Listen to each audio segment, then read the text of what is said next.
Lately, I asked Twitter what is the best way to master JavaScript, and to my surprise, I got over 250 answers. But let's be real, nobody is going to read all of them, so I gathered the best and the most common ones in one place. Here we go. Do you know this old joke? A guy goes to a concert in New York but gets lost. He sees an old man and asks, "Excuse me, sir, how can I get to Carnegie Hall?" The old man smiles and answers, "Practice, practice, practice." Practice was the most common answer I got, and for a good reason. You can't achieve anything meaningful without practice. But it's also not a complete answer. The practice needs to be meaningful and deliberate. To practice in a meaningful, efficient way, you have to focus on building things, not learning theory. So build projects, big and small, depending on your skill level. Get used to exploring things, relying on yourself, searching for information, checking what's possible and what's not possible. The better you get, the more you should push yourself. So try adding tests, try examining architecture patterns you're using, or maybe add another feature to check if your code is extensible and maintainable. Build greater and more powerful things until you get proficient with the tools at your disposal. Building projects is such a good way to learn because it's challenging. You don't really know if you understand anything unless you use it. Building projects has additional benefit. It's fun, especially if you can show them to the world. So build things and be proud of them. The second most popular advice I got was finding a mentor or a community. And that's a great advice. A good mentor can assess your skills and help you to progress as fast as possible. They can motivate you when needed, help you avoid common pitfalls, and push you so you don't stagnate. The biggest obstacle is finding a good mentor. There are many out there online, but usually they are expensive. Luckily, Twitter provided some advice how to get cheaper options.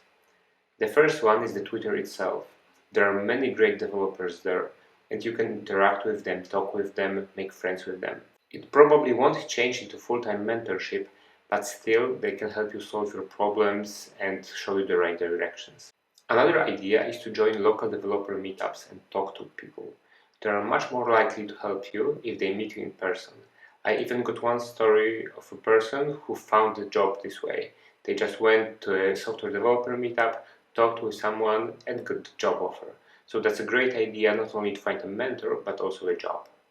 Another great way to enhance your learning is joining a community of like-minded people. The problem with programming is that it's very lonely, so joining a community can help you stay motivated over a long time. And what's even better, they can help you solve your problems. And if you solve some of them problems, you'll feel very good with yourself and your skills. There are many communities online and I got some recommendations on Twitter. I leave them in the description, but the most notable ones are Candidates Discord, Danny Thompson Discord, and FreeCodeCamp Camp Discord. Do you know what good programmers and good writers have in common? They read a lot. It's much easier to become a good programmer if you take your time to read quality code. The best place to start is open source. You can start with the libraries you are already using, and depending on your skill level, it can be something as simple as a library to change tabs, to something as complex as a runtime environment like Node. Whatever it is, try to dig into the code and understand it. Reading someone else's code is like looking into their head, and if they are good developers, it's worth looking into their head, and it's all for free. Reading good code will help you to develop and understand complex applications, and you will be amazed how many new patterns and ways of solving problems you can learn. Many people mentioned code katas as a great way to improve your development skills and knowledge of the language. Code katas are small programming exercises. They are ranked by their difficulty level, so you can solve a few and assess your current level. Over time, you'll get better and better, move on to the next levels. It feels almost like a video game. It's really fun. Another good thing about code katas is that they were solved by thousands of developers. On most pages, once you solve the kata, you can see the answers of others, so you can compare the solutions, learn the new patterns and new features of the language. I love code katas, I solved many of them and seen many solutions of other people, and they are worth reading. Some of them were mind-boggling.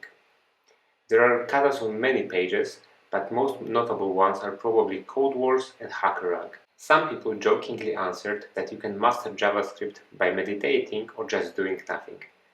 Obviously that's not correct, but it has some truth in it. Learning to code takes a lot of time. It has its upsides and downsides. And to stay sharp over long term, you have to take care of your mental health.